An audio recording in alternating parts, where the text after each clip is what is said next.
Hi, my name is Matthew and I'm from TOEFL.com. Thank you very much for coming back to seeing our video series on how you can succeed on the TOEFL speaking and writing section.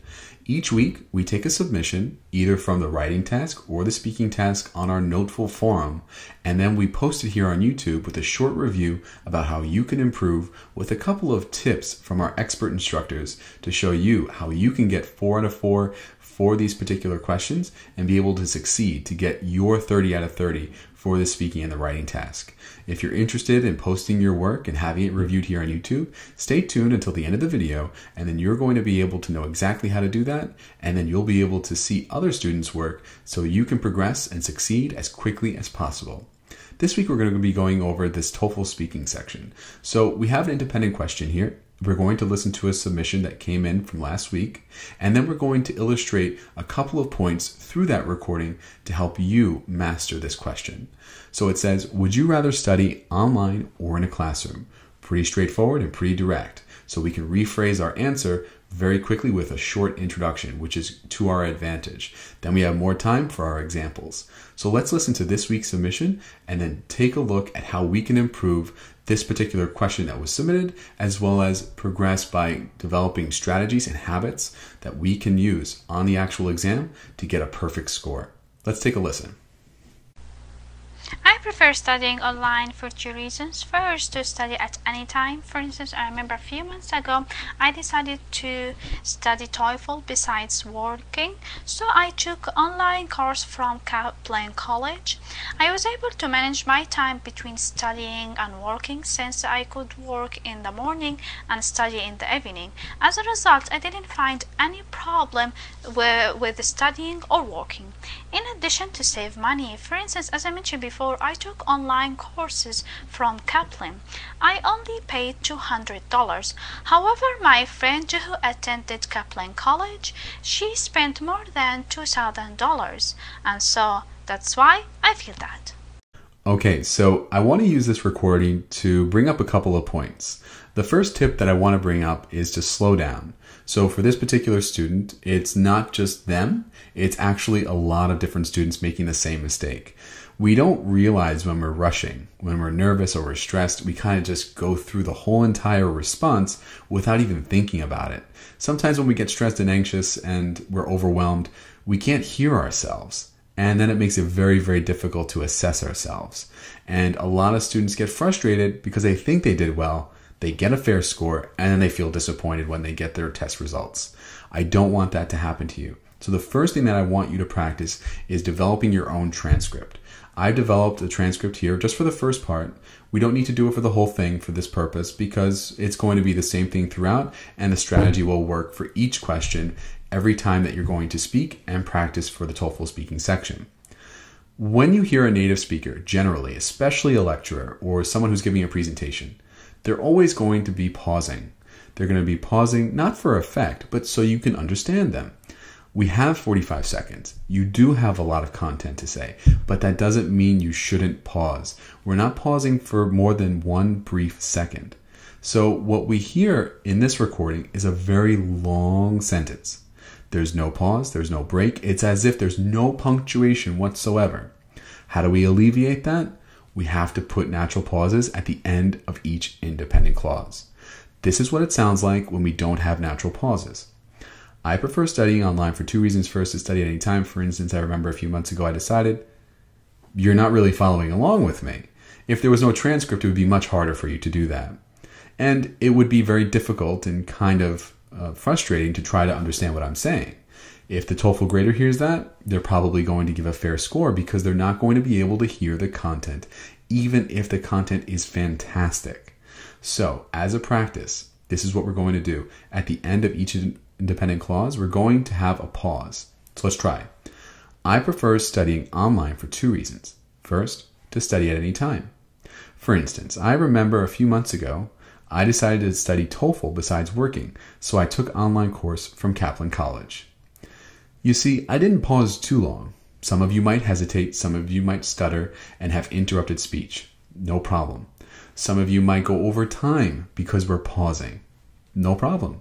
You want to do the basics. You want to go over time. If we're going over time, that means one of two things. You're either going too slow, pausing too much, or you have too much content to say. Either way, we can try to slow down, relax, or we can try to alleviate that by limiting the content. 18 seconds for each example, getting to the point very quickly, providing those details, adding those natural pauses. Now we have a complete good answer, which is going to get a 4 out of 4. Which brings us to our next point. So the how and the why are going to be the most important questions we ask ourselves when we're doing question number 1 and 2. This is the detail that we want to make sure to answer. These questions indicate to us exactly what our point is and why we chose it. So when we look at these two examples, the second example is actually pretty good and does explain how and why. We're going to go over that for different reasons, but we're going to start with the first example and try to identify what the how and the why is here to ensure that we get a 4 out of 4 and we eliminate the tendency towards general points. So let's take a look and see what might need improvement. I was able to manage my time between studying and working since I could work in the morning and study in the evening. As a result, I didn't find any problem with studying or working. But how did we do that? How were we able to accomplish studying and working at the same time in relation to an online classroom? Why? We don't know. There's too general. There's no content here for us to understand. We're left with that feeling of, I don't understand. So let's help the TOEFL grader understand exactly what you mean. So here we have to fill in the gaps. When we are online learning, we don't actually have to go anywhere other than where we are, which is generally speaking in our homes. So here, all we have to say is that I go to work in the morning, which can be a little bit difficult because I have to travel very far. I come home and I'm quite busy helping and taking care of my family. However, I can learn online and I don't actually have to go anywhere. Since I'm already home, I just go on the internet and I do the assignments, I watch the lectures, and I'm able to participate in class very easily and conveniently. Now that's a little bit of a longer answer, and it could be one reason and one example, but we want to talk about the convenience of anytime, right? Because anytime is the reason that we have here for this particular answer. We want to fill in that gap and talk about the convenience of it. Basically, I don't have to go anywhere, and it can be that short, and you want to expand it just a little bit by saying travel to work, travel home, don't have to go anywhere at night, and then that's it. We have the connections there. It builds upon each point, A to B to C, rather than jumping over B to get to C.